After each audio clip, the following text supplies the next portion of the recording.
दरअसल अनुपमा में चल रहा है और एक बड़ा ड्रामा। आप देख रहे हैं काव्या कोई ना कोई चाल चलती रहती है और अब बड़ा ट्विस्ट ये आएगा कि वो पाखी को इतना भड़का देगी कि पाखी ये घर छोड़कर हमेशा के लिए बोर्डिंग स्कूल चली जाएगी।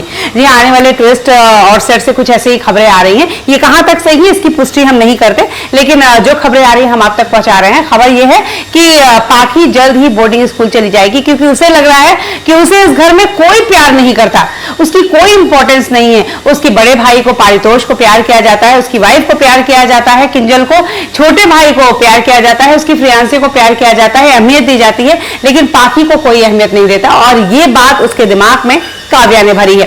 काव्या हमेशा मौके का फायदा उठाती रहती है कि कब मौका मिले और अनुपमा के बच्चों को उससे भड़का दे, उससे दूर कर दे।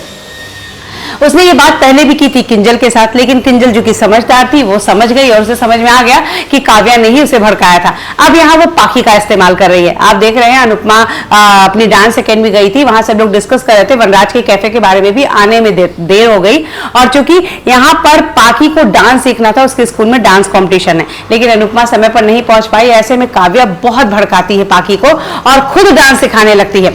आप देखेंगे एक बड़ा ट्विस्ट ये आएगा कि काव्या को एक बड़ी खुशफहमी होने लगी है कि वो अनुपमा से बहुत अच्छी डांसर है और यहाँ पर चैलेंज भी देती है। वो यहाँ घर पे सबके सामने अनुपमा को चैलेंज देती है कि अगर तुम बहुत अच्छी डांसर हो तो चलो एक बार हो जाए। अनुपमा इस बात को इग्नोर करती है, हटाने की कोशिश करती है क्योंकि वो बातों को नहीं बढ़ाना चाहती। अनुपमा काफी समझदार है, लेकिन काव्या तो काव्या है, वो यहाँ पर अड़ पड़ती है। और ऐसे में यहाँ पर अनुपमा का छोटा बेटा आता है समार और वो कहता है ठीक है कंपटीशन हो जाए। और आप देखेंगे जल्द ही घर में अनुपमा और काव्या के बीच होगा कंपटीशन।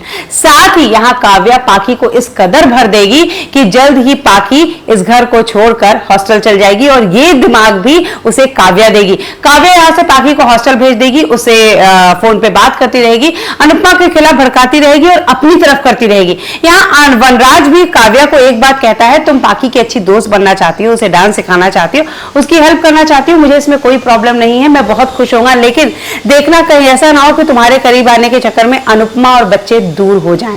लेकिन काव्या तो काव्या है, उसका तो मोटिव ही यही है कि अनुपमा और उसके बच्चों को दूर कर दे। अब देखना यह है कि क्या पाखी सचमुच हॉस्टल चल जाएगी, इस खबर में कितनी सच्चाई है।